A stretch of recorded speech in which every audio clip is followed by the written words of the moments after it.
Hi all. ಇವತ್ತು ಬೆಳಗ್ಗೆ ಅಂತೂ ಫುಲ್ ಮೋಡ ಮುಚ್ಕೊಂಡು ಮಳೆ ಬರೋ ಥರನೇ ಇತ್ತು. ಸ್ವಲ್ಪನೂ ಬಿಸಿಲಿರಲಿಲ್ಲ. ಈ ವೆದರ್ಗೆ ಬೆಳಗ್ಗೆ ಟೈಮಲ್ಲಿ ಬೇಗ ಎದ್ದೊಳಕ್ಕೂ ಆಗ್ತಿರಲಿಲ್ಲ. ಆದರೂ ಕೆಲಸ ಇತ್ತು ಅಂದ್ಬಿಟ್ಟು ಇದ್ದೆ. ಇನ್ನು ನಾರ್ಮಲ್ ನನ್ನ ರೋಟೀನ್ ಥರ ಟ್ಯಾಬ್ಲೆಟ್ ತೊಗೊಂಡು ಡ್ರೈ ಫ್ರೂಟ್ಸ್ ತಿಂದ್ಬಿಟ್ಟು ಸ್ವಲ್ಪ ಬಟ್ಟೆ ಇದು ವಾಷಿಂಗ್ ಮಿಷಿನ್ಗೆ ಹಾಕ್ಬಿಟ್ಟು ಆಮೇಲೆ ಮಿಕ್ಕಿದ ಕೆಲಸ ಮಾಡ್ಕೊಳ್ಳೋದ ಅಂತ ಬಂದೆ. ಇನ್ನು ನೆನೆ ನೈಟ್ ಅಂತೂ ನನಗೆ ಪಾತ್ರೆ ಎಲ್ಲ ತೊಳೆದು ಅಡುಗೆ ಮನೆಯೆಲ್ಲ ಕ್ಲೀನ್ ಮಾಡ್ಕೊಳಕ್ಕೆ ಆಗಿರಲಿಲ್ಲ. ಸುಸ್ತಾಗಿತ್ತು ಅಂತ ಹಂಗೆ ಮಲ್ಕೊಂಬಿಟ್ಟೆ.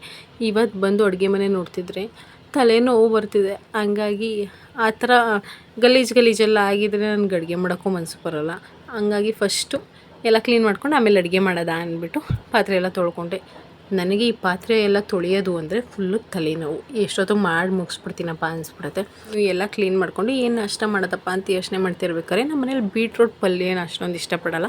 ಹಂಗಾಗಿ ಇವತ್ತು ಪಲಾವ್ ಮಾಡ್ಕೊಂಬಿಡೋದ ಅಂದ್ಬಿಟ್ಟು ಪಲಾವೇ ಮಾಡ್ಕೊತಿದ್ದೀನಿ. ಏನಿಲ್ಲ, ಒಂದು ಕುಕ್ಕರ್ಗೆ ಸ್ವಲ್ಪ ಎಣ್ಣೆ, ಸ್ಪೈಸಸ್ ಹಾಕ್ಕೊಂಡು ಈರುಳ್ಳಿ, ಹಸಿಮೆಣ್ಸಿಕಾಯಿ ಮತ್ತು ಶುಂಠಿ ಬೆಳ್ಳುಳ್ಳಿ ಪೇಸ್ಟ್ ಹಾಕ್ಕೊಂಡು ನಾವು ಕಟ್ ಮಾಡಿಟ್ಟಿರೋ ಬೀಟ್ರೂಟ್ನ ಹಾಕ್ಕೊಂಡು ಸ್ವಲ್ಪ ಸಾಫ್ಟ್ ಆಗೋ ಥರ ಲಿಟ್ನ ಕ್ಲೋಸ್ ಮಾಡಿಬಿಟ್ಟು ಬೇಯಿಸ್ಕೊಬೇಕು.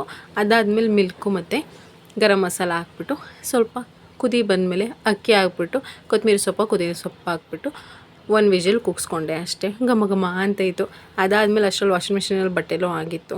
ಸ್ವಲ್ಪ ಬಿಸಿಲೂ ಬಂದಿತ್ತು. ಒಣಗಾಕ್ಬಿಡೋದು ಅಂದ್ಕೊಂಡು ಹೆಂಗೋ ಬಿಸಿಲು ಬಂದೈತೆ, ಬಟ್ಟೆ ಒಣಗಿಕೊಳ್ಳುತ್ತೆ ಅಂದ್ಬಿಟ್ಟು ಒಣಗಾಕ್ತೆ. ಅಷ್ಟರಲ್ಲಿ ವಿಸಿಲ್ ಬಿಟ್ಟಿತ್ತು. ಇನ್ನು ಅಷ್ಟಕ್ಕೆ ಹಾಕ್ಕೊಡ್ಬೇಕಿತ್ತಲ್ಲ, ಫಸ್ಟ್ ಹಾಕ್ಕೊಟ್ಬಿಡೋದ ಅಂತ ಬಂದೆ. ಇನ್ನು ನಮ್ಮ ಇಶ್ಯೂಗೆ ಟಿಫನ್ ಹಾಕ್ಕೊಂಡು ತಿನ್ನಿಸೋಷ್ಟರಲ್ಲಿ ಲೇಟ್ ಮಾಡಿಬಿಡ್ತಾನೆ. ಒಂದೊಂದ್ಸತಿ ಚೆನ್ನಾಗಿ ತಿನ್ಕೋತಾನೆ, ಕೆಲವೊಂದು ಟೈಮ್ ಈ ಥರ ತರಕಾರಿ ಹಾಕಿದಾಗ ಹಿಂಸೆ ಪಡ್ತಾನೆ ತಿನ್ನೋಕ್ಕೆ.